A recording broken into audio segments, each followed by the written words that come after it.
ಒಂದು ವೇಳೆ ಒಂದ್ ನಿಮಿಷ ಸರ್, ಒಂದು ವೇಳೆ ಇಲ್ಲಿ ಅಲ್ಲ ಐ ಡೋಂಟ್ ಕೇರ್ ಅಂತ ಹೇಳ್ತಿದಾರಲ್ಲ ಪರಿಹಾರ ಕೊಡೋದಾಗಿರ್ಲಿ, ಐ ಡೋಂಟ್ ಕೇರ್ ಅಂತ ಯಾರು ಗೊತ್ತಾ ಸರ್ ಹೇಳಿರೋದು? ಅವ್ರಿಗೆ ಡಿ ಕೆ ಶಿವಕುಮಾರ್ ಹಾಲಿ ಮುಖ್ಯಮಂತ್ರಿಗಳು ಹೇಳ್ತಾ ಇರೋದು ಐ ಡೋಂಟ್ ಕೇರ್ ಅಂತ ಅವ್ರು ಹೇಳ್ತಾ ಇದ್ದಾರೆ.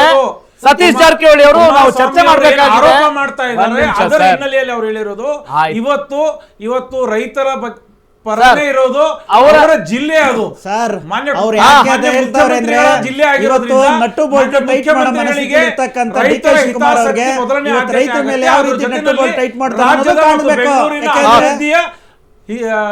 ಥ್ಯಾಂಕ್ ಯು ಇರ್ಷಾದ್ ಅಹಮದ್ ಅವರೇ, ಥ್ಯಾಂಕ್ ಯು ಸೋ ಮಚ್. ಉತ್ತರ ಕೊಡ್ಲಿಲ್ವಲ್ಲ ಸರ್? ಹೇಳಿದ್ರಲ್ಲ ಈಗ. ಇಲ್ಲ ಸಚಿವರು ವಿರೋಧ ಮಾಡ್ತಾರೆ, ಕಾಂಗ್ರೆಸ್ ಪಕ್ಷ ವಿರೋಧ ಮಾಡ್ತಾ ಇಲ್ಲ, ಹೇಳ್ತಾ ಇದ್ದಾರೆ. ಸಾರ್ತಿ JDS ಬಹುಮತದಿಂದ ಆಯ್ಕೆ ಆಗಬೇಕಾ, ಕುಮಾರಸ್ವಾಮಿ ಅವರು ಮುಖ್ಯಮಂತ್ರಿ ಆಗಬೇಕಾ, ಅಲ್ಲಿ ರೈತರಿಂದ ತೆಗೆದುಕೊಂಡಿರುತ್ತ ಎಲ್ಲಾ ಜಮೀನುಗಳನ್ನ ಬಡವರಿಗೆ ಹಂಚಿಬಿಡಿ. ಮತ್ತೆ ಇನ್ನೊಂದಿದೆ, ಡಿ ಕೆ ಶಿವಕುಮಾರ್ ಅವರು 2 ವರ್ಷದ ನಂತರ ಮತ್ತೆ 5 ವರ್ಷ ಮುಖ್ಯಮಂತ್ರಿ ಆಗಬೇಕು ಅಂತ ಹೇಳ್ತಾ ಇದ್ದಾರೆ. ಅಜ್ಜಯ್ಯನವರು ಹೇಳ್ಬಿಟ್ಟಿದ್ದಾರೆ. ಸೊ ಆದ್ರಿಂದ ಅದು ಸತ್ಯ ಆಗಬೇಕಾ? ಹಾಗಾದ್ರೆ ಅವರು ಮತ್ತು ಅವರು ತಮ್ಮ ಏನೇನೆಲ್ಲ ಜಮೀನು ತೆಗೆದುಕೊಂಡಿದ್ದಾರೋ ಅದು ಎಲ್ಲಾ ರೈತರಿಗೆ ಹಂಚಿಬಿಡಿ. ಇವರು ದೊಡ್ಡ ನಾಯಕರಾಗ್ಬಿಡ್ತಾರೆ. Thank you. ಎಸ್, ಅವರ ಪ್ರಶ್ನೆಗೆ ಉತ್ತರ ನಿಮ್ದು ಸರ್. ನೋಡಿ, ಅವ್ರ ಪ್ರಶ್ನೆಗೆ ಉತ್ತರ ಕೊಡ್ಬೇಕು ಅಂತ ಬಯಸ್ತೀನಿ. ಅಲ್ಲ, ಈಗ ಅವ್ರು ಹೇಳಿದ್ದನ್ನು ನಾನು ಒಪ್ಕೋತೇನೆ. ಆ ತರ ಏನಾದ್ರು ಒಂದ್ ನಿಮಿಷ ಸರ್, ಒಂದೇ ನಿಮಿಷ ಸಮಯ ಸರ್. ಆತರ ರೈತರು ಯಾರಾದ್ರೂ ನಮ್ಮ ಜಮೀನನ್ನು ತಗೊಂಡು ವಾಪಸ್ ಕೊಡಿ ಅಂತ ಕೇಳಿದ್ರೆ ಖಂಡಿತ ಅಲ್ಲ. ನಮ್ಮ ಕುಮಾರಣ್ಣವರು ಇವತ್ತು ರೈತರು ಪರವಾಗಿರ್ತಕ್ಕಂಥವ್ರು, ಅವ್ರು ಯಾವತ್ತಿದ್ರು ಕೊಡ್ತಾರೆ. ಇನ್ನೊಂದರಿಂದ ತಗೊಂಡ್ಬಿಟ್ಟಿರ್ತಾರೆ ಸರ್. ನೋಡಿ, ಈಗ ನೀವೇನ್ ಕೇಳಿದ್ರೆ ಕೊಡ್ತಾರೆ.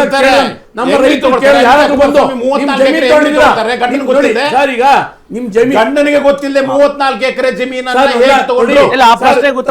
ನೀವು ಕೂಡ ಕೊಡಿ. ನೀವು ಜನರಿಗೆ, ನಾನು ಜನರ ಜಮೀನನ್ನ ಜನರಿಗೆ ಕೊಡಿ.